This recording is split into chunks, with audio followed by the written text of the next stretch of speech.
Hello guys, नमस्ते। Welcome back to my channel. कैसे हैं आप सभी। तो मैंने आपको यहाँ तक का वीडियो दिखा दिया था। आलू जो हैं वो छिल चुके हैं। मैंने आपको अभी ये दिखा दिए पूरे आलू को हमने जो स्क्वीज़र क्या बोलेंगे, ऐसे क्रश किया, ना कि उसको ऐसे कद्दूकस। हाँ, कद्दूकस किया, ना कि उसको ऐसे गुठले से। फिर वो गुठले रह रहे थे, अनइवन शेप होती, तो इसलिए मम्मी ने बोला कि इसको ऐसे कर लेना। अब हम चढ़ाएंगे एक बड़ी कढ़ाई। हमेशा ना एक चीज़ रखो, अपनी सेफ़ साइड लेके चलो। सेफ़ साइड जैसे कि आप है ना, आपको छींटे वींटे भी नहीं लगे, प्लस आपको बड़ा बर्तन हो तो वो चलाने हिलाने में ना आपको आसानी रहे। एक बड़ा चम्मच हो ताकि आपको हाथ में ना हीट ना लगे। तो बड़ा सा कढ़ाई ले लो। ये आलू इतने नहीं है, लेकिन ये कढ़ाई ज़रूर बड़ी दिख रही है आपको। तो इसके अंदर है ना जो घी डाला है, देसी घी का बनाया है, क्योंकि भोग लगेगा तो देसी घी का ही बनाना था। तो इसको हमने बिल्कुल ले लिया ऐसे, ज़्यादा ले लिया, थोड़ी ज़्यादा क्वांटिटी में, बहुत ज़्यादा क्वांटिटी नहीं है ये। और आलू को इसमें फिर डाल दिया। मुझे डर लग रहा था कि आलू ना इसमें से ऐसे उछल के जो घी है वो बाहर ना गिर जाए। तो बड़ा केयरफुली मैं इसको डाल रही थी, क्योंकि ये पूरा, और डालते ही ना आपको इसको कंटिन्यू चलाना होता है, क्योंकि ये पूरा स्टार्ची होता है ना, तो ये बहुत चिपकता है, बहुत ही चिपकता है। तो घी, आप तेल इतना ले लो जिसमें अभी आप बना रहे हो, कि वो जो बर्तन है वो पूरा अच्छे से, उसका सरफेस जो है वो ग्रीजी हो जाए, और इसमें ना फिर ये चिपके नहीं। और मैंने जो घी है वो अच्छे से ले लिया था, तो मुझे बिल्कुल भी घी इसमें और ऐड करने की ज़रूरत नहीं पड़ी। आगे तक पूरा अच्छे से घी, उल्टा ज़्यादा ही घी, मैं बोलूँगी ज़्यादा ही हो गया था। और बस अब इसको ऐसे, आप अभी चलाने में मुझे बहुत डिफ़िकल्टी हुई है और बहुत ही हो रही थी, पर मैं इसको कंटिन्यू नहीं चला पा रही थी। तो मैं क्या कर रही थी ना, ऊपर से उठा के नीचे, नीचे से उठा के ऊपर, फिर ऐसे नीचे से ऊपर, ऊपर से नीचे, ऐसे वाले साइड्स में मैं इसको ले कर के चल रही थी। क्योंकि ये ना आप ऐसे इसको चलाओगे तो ये पूरा ऐसे गट्ठा सा बन रहा था, इकट्ठा हो रहा था, क्योंकि ये आलू ना चिपकते बहुत हैं। फिर साइड साइड में ना मैंने इसको चिपकने नहीं दिया। मैंने बिल्कुल, मैं जैसे जैसे इसको बिल्कुल लो मध्यम आंच पे पका रही थी, और ये बिल्कुल भी चिपकता थोड़ा बहुत जैसे ऐसे होता है, एक लेयर सी हो जाती है। लेकिन है ना, आप इसको स्क्रैच करते रहो, जितना आप स्क्रैच करोगे ना, तो आलू तो वैसे भी ब्राउन लेयर वाले अच्छे लगते हैं, पर ये ब्राउन लेयर में बिल्कुल भी नहीं आए थे। मैंने इसको आने ही नहीं दिया। मैंने बिल्कुल लो मध्यम आंच पे रखा, और मैं इसको बिल्कुल स्क्रैच कर कर के मैं इसको कर रही थी, चला रही थी। और मम्मी ने बोलते हैं इसको ना जैसे ही चिपकेगा ना, तो तुरंत ये ब्राउन हो जाएगा, रेड हो जाएगा।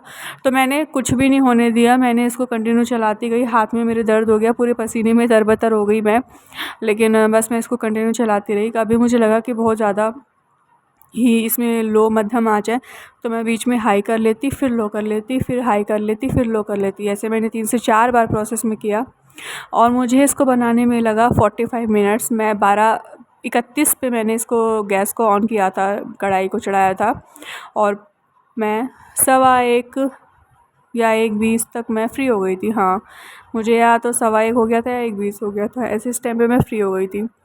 तो आप क्वांटिटी के ऊपर भी है कि आप आलू कितना लेते हो। अगर मैं यही आधा किलो आलू लेती तो ये और भी जल्दी बन जाता। तो ये ना आधा किलो तो नहीं था, ये मेरे ख्याल से एक से 1.5 किलो के अराउंड होगा, इतना था।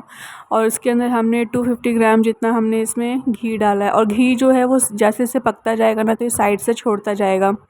बहुत ही अच्छा ग्रीज़ी हो गया था, बहुत ही। और इसके अंदर कोई भी ब्राउन लेयर, कोई भी ऑरेंज शेड कैसा भी नहीं आया। मैंने इसके अंदर कोई कलर नहीं मिलाया, लेकिन जब इसका एंड रिज़ल्ट आया ना, तो ये इतना ऐसे येलोइश कलर का, हल्का जैसे होता है ना येलोइश फूड कलर जैसा, वैसा कलर आया था। बहुत ही वैसा, इतना अच्छा टेम्पटिंग लग रहा था, पूरा देखने में भी लग रहा था कि हाँ, ये इसने बिना कोई फूड कलर के ऐसे बनाया। और आप जितना इसको चलाते जाएंगे उतना अच्छा अच्छा इसमें लेयर आती जाएगी, रेड वाली, फिर ऑरेंज वाली, फिर ज़्यादा ही आप कर दोगे तो ब्राउन आ जाएगा।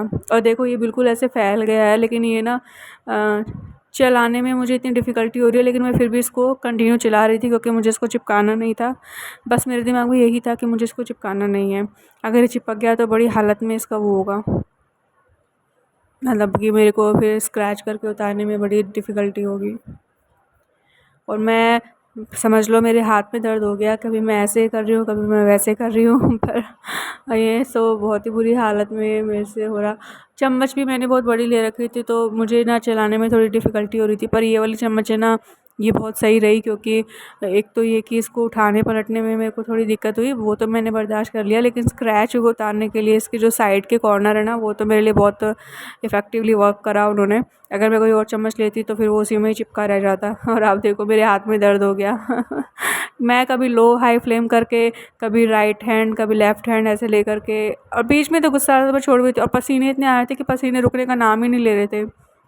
तो फिर मैं टॉवल से बार बार बीच में छोड़ छोड़ के पूछने भी जा रही थी। अभी मैं आ गई हूँ फिर से, तो फिर मैंने चलाया, मैं यही, और जैसे मैं जाती तो मेरे को ऐसा डर लगता है कि अरे ये चिपक तो नहीं गई, मैं भाग के आती फिर जाती, फिर जैसे ही भाग के आती तो पसीने वापस आने लग जाते। मतलब उस दिन तो इतनी गर्मी थी।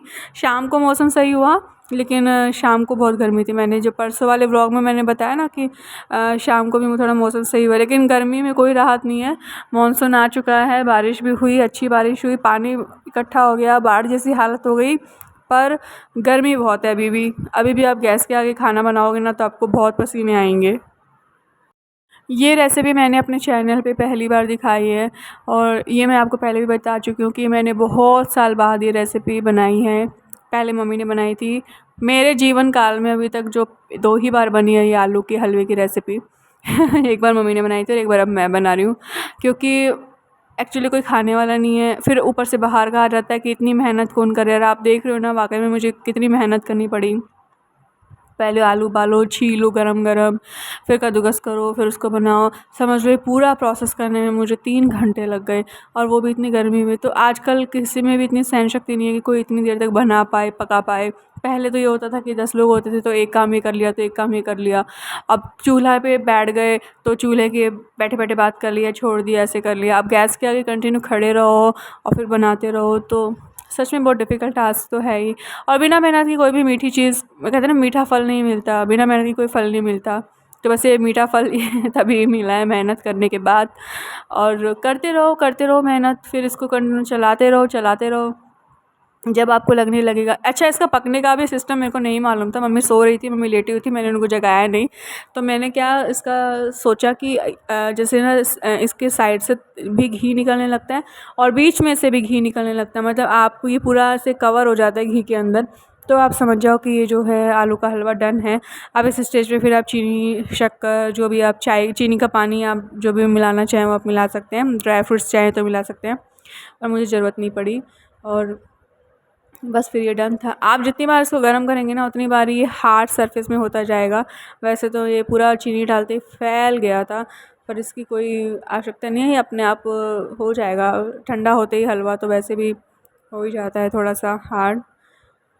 और ये डन है बिल्कुल, इतना दानेदार, इतना टेस्टी, इतना ही टेम्पटिंग। और चलो, मैं तो कहती हूँ मेहनत रंग लाई, इतनी मेहनत करी और सबने तारीफ़ करी। अगर मैं इतनी मेहनत से बनाती, वैसे भी मेरे खाने को कोई कम ही लोग पसंद करते हैं, तो फिर मेरे लिए भी बहुत दुख होता है कि इतनी मेहनत से बनाया और किसी ने खाया नहीं।